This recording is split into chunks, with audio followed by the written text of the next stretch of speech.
मंगळ बाबा भयणीनो, एक कातोलीक मनीस मरणाच्या तोरणेर पावलो, दुयेंस जावन मरतालो. पूण जायतो काळ तो इगोर्जेक वचोंक ना म्हूण साक्रामेंत घेयनासलो. ताच्या सोयऱ्यांनी पाद्रीक आपोवंक धाडलो ताका निमाणो संस्कार दिवचे खातीर. पूण ताची खुशी नासली. ताका निमाणो संस्कार नासलो, पाद्री नाका आसलो.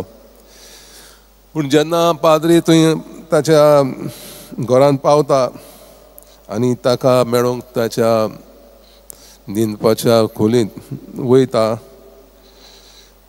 तो त्या पाद्रीक म्हणटा वासिंबर, गेट आवट. पाद्रीन आपली सोत्री घेतली आनी ताची बायबल घेवन तो मोरता त्या मनशाच्या बेडाच्या खोलींतल्यान भायर वचोंक लागलो. भायर गेलो आनी दाराशी उबे रावलो आनी ताका पळयत रावलो. तो मनीस बोवाळ मारून, तूं कित्याक उबो रावला, म्हाका कित्याक पळयता?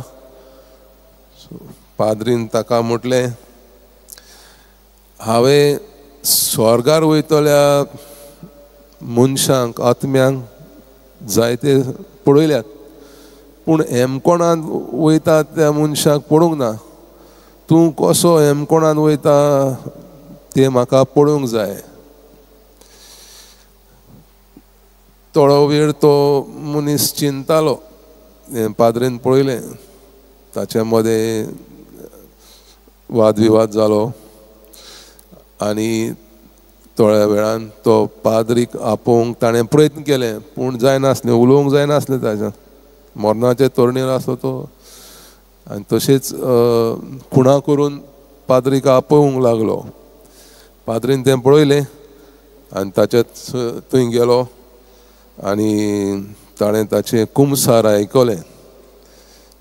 विस्पर्स ताणें कुमसार केलें आनी ताणें आपल्या पातकांची दूख धरून बोगसोणें मागलें.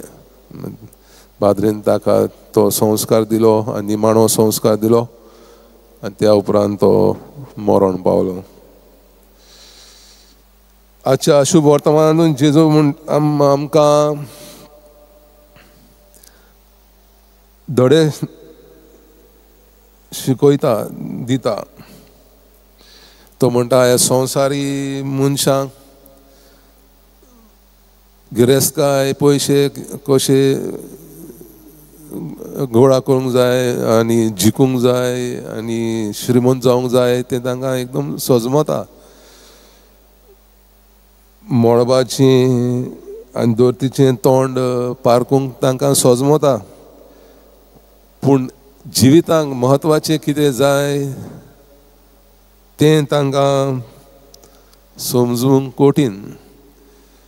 देंवचाराचें वायटाचें काम करूंक एकदम चतूर.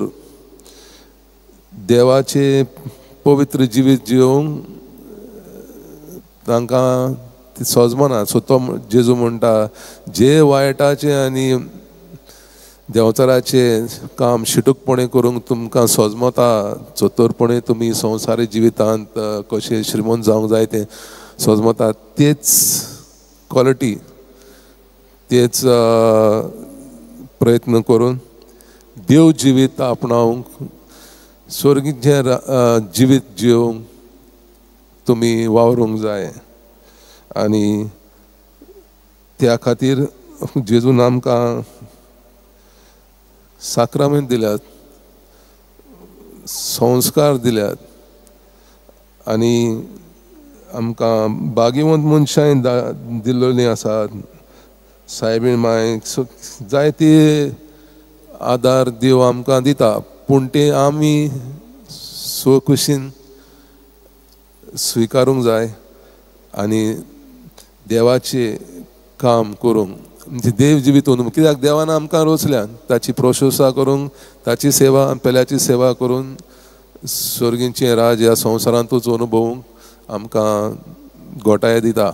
सो त्या देवाच्या येवजणे प्रमाणे आमी जिवीत जिवंक ह्या मिसान कृपा मागुया.